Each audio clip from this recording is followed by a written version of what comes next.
Sveiki, mėlyjeji, su jumis Lingita ir Sielos dvynių kanalas. Šiandien noriu pakalbėti apie rožinius dalykus, apie rožinius sakinius, apie rožinę gologramą, apie rožinį balioną, apie rožinį tunelį, apie rožinę aplinką, kurioje atsiduriame, kaip mes sutinkame aktyvatorių arba kvantinį mokytoją, arba apskritai mes esame negimę, o įsivaizduojame, kad gimę. Žiūrėkit, kas atsitinka. Labai įdomus dalykas. Čia iš praktikos regresinių hipnozių. Labai daug moterų, kurios mėgsta gražų gyvenimą, viskas tvarkoja. Mes labai mėgstam gražų gyvenimą. Bet kurios gyvena ar tai santykiuose, ar tai šeimoje, ar tai su žmogumi. Nesvarbu, kokioje situacijoje šiandien tu esi, tavo situacija šiandien, dabar, tiesiog šituo momentu yra pati tobuliausia ir pati unikaliausia.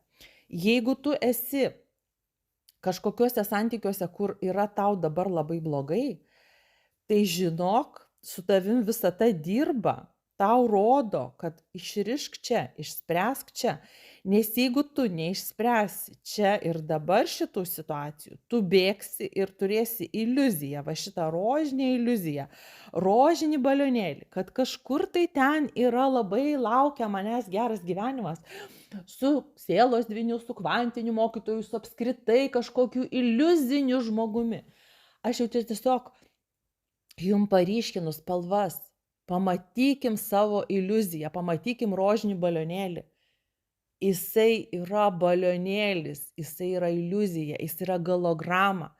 Ir tai yra visiškai nejuokinga. Žiūrėkit dabar, kaip mes dirbam su susinaikinimo programa, aš čia dabar taip ryškiai pasakysiu, kad būtų aišku. Kai dirbam su susinaikinimo programa, ten žmogus pradės save naikinti ir jisai važiuoja su tuo traukiniu į stotį, kuri vadinasi mirtis. Ir jis nesupranta, kodėl jis save naikina, kodėl jis drasko, kodėl jo gyvenimas toks baisus, kodėl aplinka jo baisi, kodėl jis pritraukia įvykius baisius. Tai dėmesio. Jeigu tu šiandien matai, kad tau nesiseka, yra blogi dalykai, kažkokie, pirmas dalykas, ką tu turi daryti, tai išsitrinti susinaikinimo programą. Nes kažkokiu gyvenimo momentu galbūt tu nusprendėjai, kad tau labai blogai ir tu ten nenori gyventi, ar ne? Viskas, šitas sprendimas yra sutartis su mirtim. Čia aš kalbu ne šiaip pasakas, kiekvienas žodis yra išsijotas, kiekviena frazė yra sakoma su tikslu, kad išgirsk, klausykis kelis kartus. Labai svarbius dalykus dabar tau noriu pasakyti. Tai va, tai susinaikinimas. Ir žmogus važiuoja į susinaikinimą. Arba santykių griūti, arba kažkokį tai išardymą į savo iliuziją. Jeigu sprendimo, kad nenoriu gyventi, traukinys važiuoja į stotį, mirtis, susinaikinimas, ar ne, gali būti sprendimas padarytas ir sutartis su tamsos jėgom. Kitaip tariant, tu galvoji, kad tu ten tik mintimis nekaltai pagalvojai. Tai aš tau noriu pasakyti, kad ten su tavim sudarė sutartį. Tu pagalvojai, tu tarytum padarei sprendimą. Suprantat, kokiu lygmeniu viskas vyksta? Mūsų minčių sprendimu mums prikabinamos sutartys. Nes kaip ir regresinė hipnozė klausiu, ar buvo taip, kad tu mintimis, taip aš tik mintise pagalvojau. Tai mielas draugė, ten jau prikabino tau sutartį. Tamsos jėgos jos nesnaudžia. Jos tau per mintis duoda ir duoda visokiausius pasiūlymus. Visokias reklamas mėto įkyriai, kaip čia pas mus į pašto dėžutės mėto. Ir jeigu tu tik tai kažkokiu momentu palūžti ir padarai sprendimą, taip aš norėčiau su tuo žmogumi išsiskirti. Arba tau šeimoj. Vyras tengiasi, eina pinigus uždirba, tau duoda laisvę užsiimti savo dvasiniais dalykais. Tai moteris ypatingai tą daro. Aš nesakau, yra ir vyrų, bet kažkodėl dabar tendencija, aš kalbu apie moteris. Moteris, saugokit savo šeimą. Jūs nesuprantat, kokį bilietą nusipirkot į savo iliuzijų skyrybas, bėgimą nuo šito žmogaus.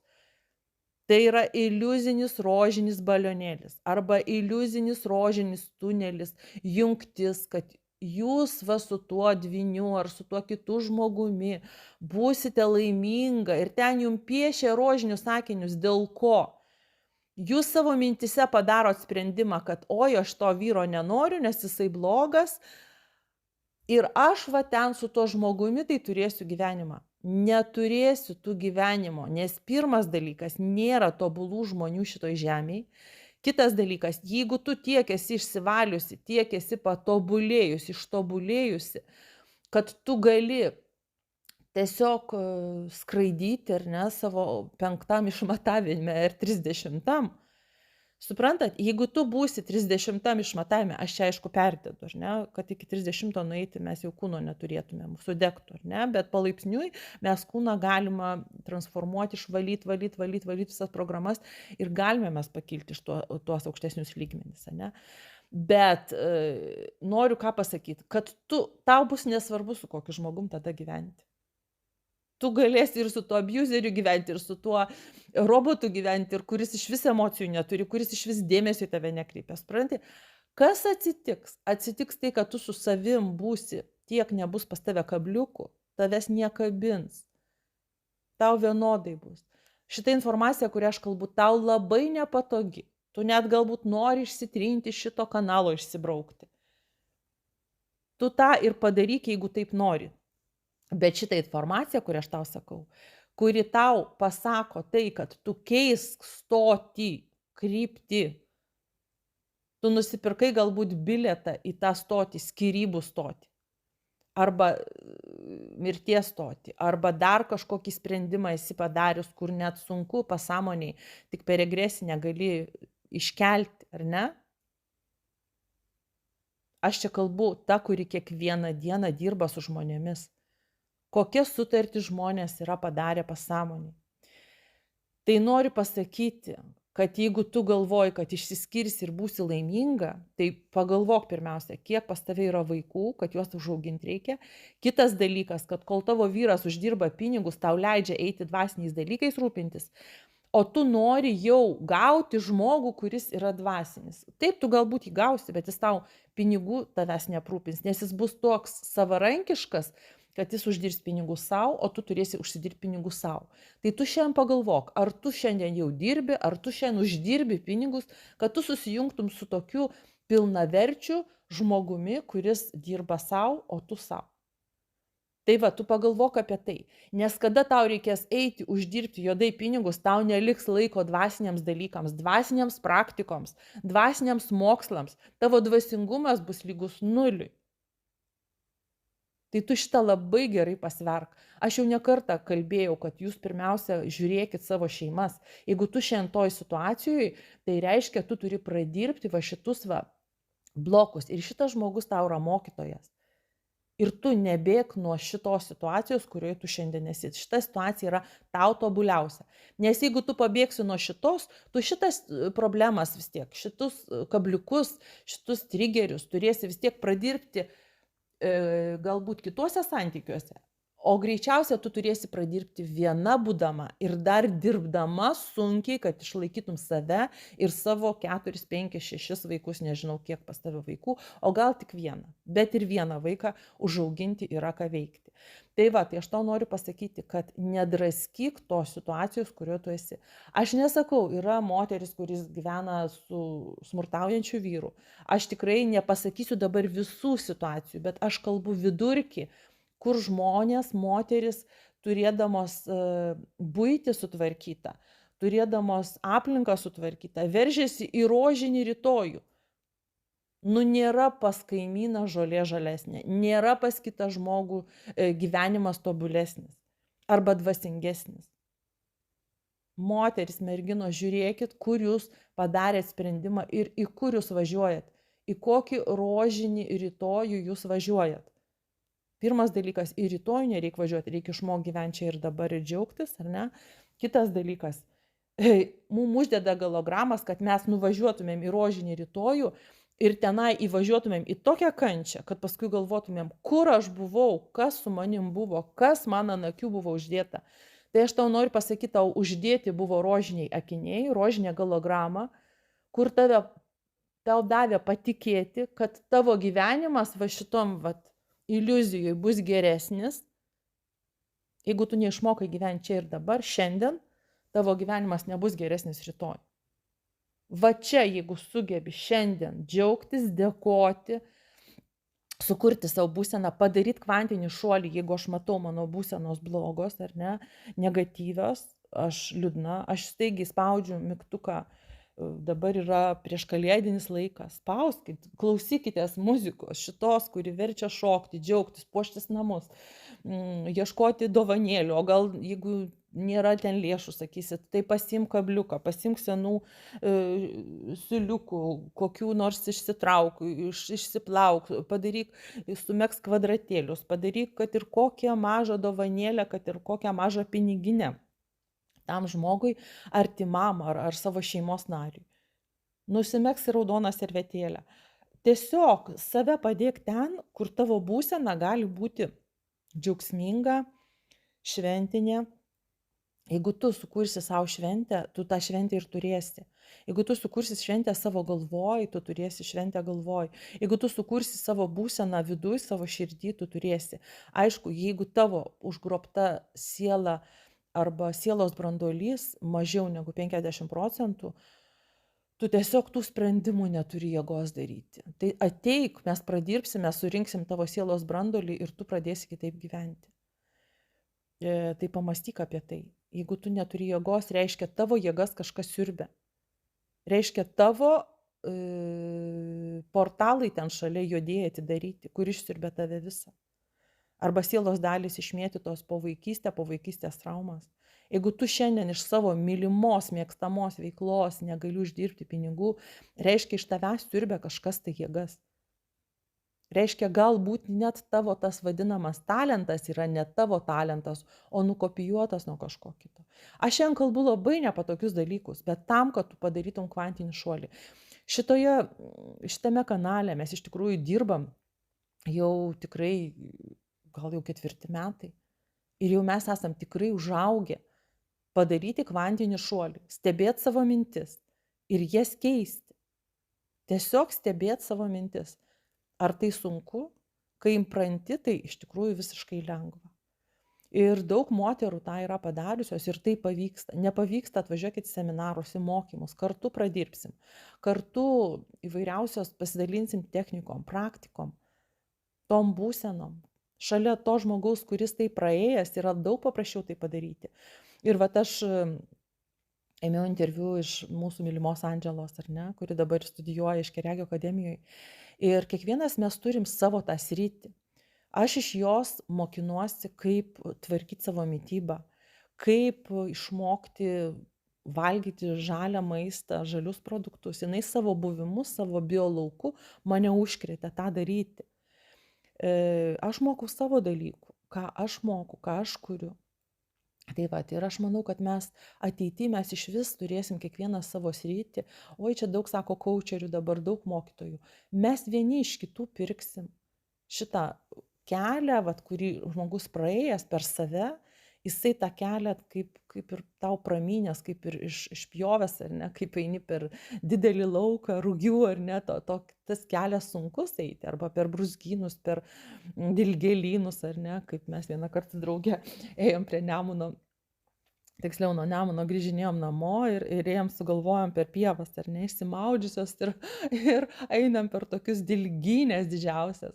Ir ta, kuri pirma eina, tai yra labai sunku, nes tau braižo ir gervogės, ir spigliuočiai, visokiausiai dilgėlės. Tai pirmas žmogus pramina kelią, bet jisai jau žino, kaip pravesti kitus. Paskui jį, kurie eina, jau jie eina pramintų taku, jiems nėra sunku. Tai ir mes vieni iš kitų, kada perkam šitą pramintą kelią, šitą patirtį, mums nereikia minti patirties, nes kažkas pramynęs. Aš savo srityje pramynus tą kelią, ar ne, kažkas savo srityje. Ir dabar aš pramynus tokį platų kelią, tiek daug pirmyn atgal vaikščiojus ir išnagrinėjus kiekvieną situaciją, kiekvieną būseną, dirbu su žmonėmis, jau aš turiu patirtį, ar ne, kur yra kabliukai, kur yra blokai, kur, su kuo reikia dirbti. Ir man pasako žmogus problemą, aš iš karto tą grandinę, tą visą seką, priežastis pasekmė, iš karto matau, kur ten kas vyksta. Ir va dėl ko kalbu šita jautria tema, kad moterys jos važiuoja, tiesiog lekia visų greičių į kančią. Susitvarkykit, mielosios, čia ir dabar. Sukurkit šventę savo, savo vaikams, nes jų su vaikams sunku būti šalia mamos, kuri nuolat užsigalvojusi ten savo dvasiniuose kažkokiuose dalykuose arba apie tą kitą žmogų ten. Taigi vaikai kankinasi, bet jie žinokit viską atsimena, jie užauga ir jie tau prikiša. Tai va, aš noriu pasakyti, kad aš ta mama, kuri lygiai taip pat tą dariau. Veržiausi, bėgau į dvasingumą. Ir tie vaikai taip greit užauga ir paskui galvoju, wow, iš tikrųjų, vaikai dideli. Ir ką jie tau primena, kaip tu jų negirdėjai, kaip tu jų neišklausėjai, kaip tu, aišku, netobula mama buvai. Nu, aš leidau savo būti netobula, aš dariau tai, ką geriausia tuo metu supratau pagal savo brandą, ar ne? Bet kad jūsų vaikai jum prikiš, tai čia žinokit, nu taip yra. Jie kol vaikai, jie kol bejėgiai, jie taikosi. Bet jie paskui, kai užauga, jie viską prisimena. Jie tau viską pasakys. Arba jeigu nepasakys, tai jie tiesiog, nu, žodžiu, jie ten turi savo pasaulį. Ir jie ten tokias išvadas padaro, kokių jūs net įsivaizduoti net negalite. Tai va, aišku, čia mes tobulos mamos nebūsim ir nereikia čia įtampų savo turėti, ar ne, bet kad atkreip dėmesį, kad žiūrėti ir matyti tai, ką aš turiu šiandien, kad aš turiu šeimą, kad aš turiu vaikus, kad geriau su jais kepti sausainius, gaminti meduolinius namelius, kad puošti namus, kad tiesiog sukurti šventę, va čia ir dabar, su kuo aš esu. Ir negyvento iliuzijoje. Nes iliuzija jum kiša tamsos jėgos, astraliniai parazitai, kad galėtų maitintis jūsų kančia. Tokiu būdu prijungia jums atseit rožinį tunelį. Rožinį balioną jums išpučia, o realiai ten pompuoja iš jūsų energiją. Jūs neturit jėgos kurti savo gyvenimą čia ir dabar. Kurti, imti savo rankas vairą. Ir kažkodėl tai vat, visi dvasingi, visos dvasingos, super dvasingos, kažkodėl prijungtos prie šito, sakyčiau, čia jau beveik kaip egregoras, ar ne? Tai va, tai tokį labai įdomų pastebėjau egregorą, kurį tenka nukabinti nuo mūsų dvasinių žmonių, dvasinių mergaičių, dvasingų, super mergaičių. Mes esame iš tikrųjų super, jeigu mes susikuriam super, o negyvenam rožiniais kažkokiais sakiniais. Tai va, kad pamatyt savyje negatyvą, tai tada tu jį gali pradirbti. Kur tu jo nepamatai, kol tu čia apglaistai, apdėlioji gėlytėm, sunkiausia dirbti su tais klientais, kurios pradedi klausti ir pradeda liktai pasakot ten, tėti, mamą pradirbti, ar ne, ir pradeda pasakot, koks jis buvo geras. Nu tai kodėl tu tada atėjai, ar ne? Nu tai tada, tu tobulam savo pasaulį gyveni rožiniam balionėlį ir gyvenk toliau. Tai va, bet iš tikrųjų, kada mes pamatom, kada išeinam, kada mes norim būti suaugę. Nes dažniausiai gyvena rožiniam balionėlį kas? Gyvena neužaugusi mergaitė. Kažkur pastrigom toj vietoj, kur mama ten ar tėtis kažkas įvyko, kažką pasakė, galbūt, gal subarė. Vaikystėje, žinot, vaikas padaro tokių keistų sprendimų ir tai nėra blogai, bet tiesiog įvyksta pastrigimas, užstrigimas. Tai va, ir tiesiog tai reikia sąmoningai pamatyti ir pradirbti, kad atkabint save iš tos situacijos. Tai va. Tai žodžiu, šiandien tokia darbinė nuotaika, kad galėtumėm iš savo tamsos išeiti ir įeiti į šviesą, kuri laukia mūsų kalėdų naktį, ar ne? Ir vat tas sąmoningas laukimas, iš tikrųjų jisai yra, kad būtent tas simbolinis Jėzaus gimimas tvarte, tai parodo, kad Jėzus buvo šviesa, ar ne? Aš čia nekalbu apie religijas, dabar aš kalbu tik tai apie pačią simboliką. Simbolika tai yra, kad man tas simbolis, ta istorija kalba kažką asmeniškai man, kažkokią informaciją atskleidžia. Dabar žiūrėkit, Jėzaus gimimas tvarte, tai rodo, kad šviesa ateina į mūsų tvartą, į mūsų vidinį tvartą. Jeigu aš pripažįstu ir matau savo tą vidinį tvartą, suprantat, šitoj žemėj, kad mes turim tvartus, tai taip. Kad mes turim tą kristalą, kuris ateina iš Dievo, tas skaidrumas, tas, ne, kuris atspindi šviesą, ten tiek prisisunkia purvo, ar ne, tos žemiškos šitos matricos, purvo ne ta prasme, kad jisai blogas. Nu tiesiog mes pažint norėjom, kaip tas vaikas, norėjom baloj pasimurgdyt. Ir įkritom čia į tą kristalą. Ta kristalą savo įmetėm į šitą purvą, ar ne? Ir mes dabar jį plaunam. Mes jį vat skalaunam, plaunam, ar ne, lygiai kaip auksą reikia išplauti, ar ne, kad pamatyt, kad ten aukso luitas, ar ne, nes jis būna nematomas. Lygiai deimantai, akmenys, pasižiūrėkit. Nugludinę akmenį viduj tenais yra tokie, nu, toks grožis, ten perpjautas akmuo, ar ne. Tai va, tai daugiausia tai mes matom turbūt tie, kaip būna, nu, įvairiausi akmenys iš tikrųjų, bet kurį akmenį prapjovus, ten, nu, tokios struktūros, ten tiek daug informacijos, tiek skaidros, tiek ten, ar ne, kai jį nušlifuoji prieš saulę pastatai, ten jis laužia šviesą, ar ne. Tai va, tai nekartą čia kalbėjau apie tos deimantus, kristalus ir įvairiausius brangiakmenius, ar ne, bet brangiakmenis jisai tampa tada, kada jis yra apdirbtas, kada jisai gali iš saulės skleisti šviesą, kada per jį eina šviesa, ar ne. Tai va, ir juodžiausia nakty, va šitoj tamsoj, kur nėra visiškai šviesos, ar ne, kur nėra vietos, kur man nėra vietos, ar ne, ir va toks labai simbolinis, kiek aš pasiruošęs, kad man nebūtų vietos, ar ne, jeigu aš toj situacijoje atsidurčiau, kaip aš jausčiausi, ne, nebuvo kur ten gimdyti, ten, žodžiu, gimti. Tamso, visiška tamsa. Tai va, tai žodžiu, gimsta. Tai mano tvarte gimsta šviesa ir nebijoto savo tvarto, nu mano tvartas yra, aš jį tvarkau, ar ne. Aišku, tvartų būna tokių, kad, kaip sakau, gražesnių už virtuvę, kaip mano viena draugė iš tikrųjų turi arkliuką ir tenais, žodžiu, pas ją ir asiliuką. Ir tai, žodžiu, tas tvartas yra gražesnis, sakau, kaip negu virtuviai, taip gražiai su meile padaryta.